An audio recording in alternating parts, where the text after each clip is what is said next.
বেশ আগে থেকেই ধারণা করা হচ্ছিল অতীতের সব ঘূর্ণিঝড়কে ছাড়িয়ে যেতে পারে রিমাল। বঙ্গোপসাগরে সৃষ্ট নিম্নচাপটি ঘূর্ণিঝড়ের রূপ নেওয়ার পর বাতাসের গতিবেগ কিছুটা দুর্বল মনে হলেও পরবর্তীতে ক্রমশ শক্তি বাড়াচ্ছে এই ঘূর্ণিঝড়টি। বাতাসের গতিবেগ যেভাবে বাড়ছে তাতে লন্ডভন্ড হয়ে যেতে পারে উপকূলীয় অঞ্চল।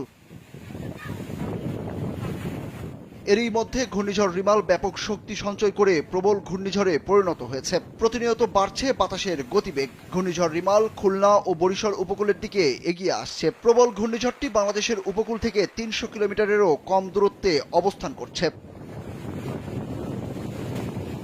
রোববার সকালে এক বিশেষ বিজ্ঞপ্তিতে বাংলাদেশ আবহাওয়া দপ্তর জানায়, প্রবল ঘূর্ণিঝড় রিমাল কেন্দ্রের 64 কিলোমিটারের মধ্যে বাতাসের একটানা সর্বোচ্চ গতিবেগ ঘন্টায় 90 কিলোমিটার। 1 মিনিটে নগদ ইসলামিক অ্যাকাউন্ট খুলতে ডায়াল করুন *167#। যা দমকা বা ঝড়ো হাওয়ার আকারে 120 কিলোমিটার পর্যন্ত বাড়ছে।